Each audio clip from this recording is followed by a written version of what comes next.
MT EP ജയരാജനും Govinda മാഷും AK ബാലനും ഒക്കെ നിരന്തരമായിട്ട് നമ്മുടെ മുഖ്യമന്ത്രിയെ ട്രോളിക്കൊണ്ടിരിക്കുകയാണ്.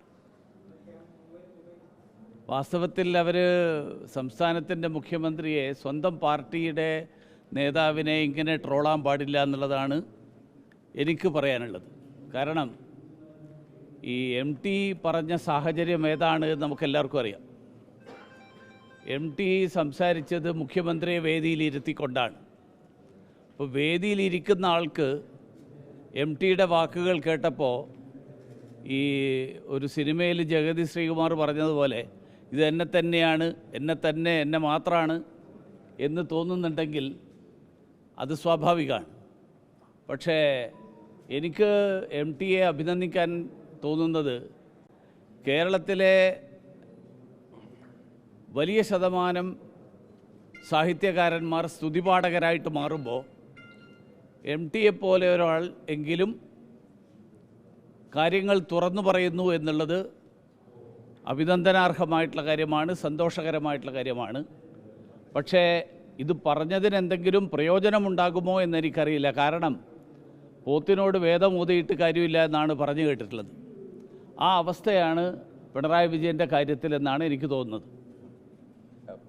പിടികിട്ടാപ്പുള്ളിയായ സവാദിനെ പിടിച്ചു. അത് NIAയുടെ ഒരു പരിശ്രമത്തിൻ്റെ ഫലമായിട്ടാണ്. അപ്പോൾ പോലീസ് ഡിപ്പാർട്ട്മെൻറ്റ് ഇതിന് വേണ്ട രീതിയിൽ അല്ല, 13 വർഷമായിട്ട് മാർക്സിസ്റ്റ് പാർട്ടിയുടെ ശക്തി കേന്ദ്രമായിട്ടുള്ള പാർട്ടി ഗ്രാമമായിട്ടുള്ളൊരു സ്ഥലത്ത് ഈ തരത്തിലുള്ള ഒരു കൊടും കുറ്റവാളി, ഇൻ്റർപോൾ അടക്കം അന്വേഷിക്കുന്ന ഒരു കുറ്റവാളി രഹസ്യമായിട്ട് കഴിയുന്നു എന്ന് പറയുമ്പോൾ കേരളത്തിലെ മാർക്സിസ്റ്റ് പാർട്ടി ഭീകരവാദികൾക്ക് എത്രമാത്രം പിന്തുണ നൽകുന്നു എന്നുള്ളത് വളരെ വ്യക്തമാണ്.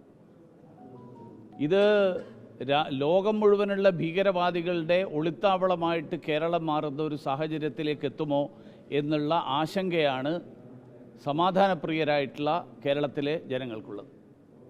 കേരളത്തിൽ അത് വളരെ ഗംഭീരമായിട്ട് നടക്കുന്നുണ്ട്. എറണാകുളത്തും ഗുരുവായൂരിലും അദ്ദേഹത്തിൻ്റെ റോഡ് ഷോ ഉണ്ട്. ഈ 2 സ്ഥലങ്ങളിലും പ്രധാനമന്ത്രി ഏതാണ്ട് ഒരു 2 ആഴ്ചക്കിടയിൽ 2 തവണ എത്തുന്നു എന്നുള്ളത് കേരളത്തിലെ ജനങ്ങൾക്ക് മുഴുവൻ തന്നെ പ്രതീക്ഷയും ഉത്സാഹവും നൽകുന്ന ഒരു സന്ദർശനമാണ്. തീർച്ചയായിട്ടും അത് കേരളത്തിലെ ജനങ്ങൾക്ക് മുഴുവൻ തന്നെ കേരളം വികസനത്തിൻ്റെ പാതയിലേക്ക് രാജ്യത്തോടൊപ്പം കുതിക്കാനുള്ള ഒരു സാഹചര്യം ഉണ്ടാക്കും എന്നുള്ള പ്രതീക്ഷ നൽകുന്നു. പ്രധാനമന്ത്രി നടത്താൻ പോകുന്ന ലോക്സഭാ തെരഞ്ഞെടുപ്പിൽ അങ്ങ് കേരളത്തിൽ നിന്ന് മത്സരിക്കും?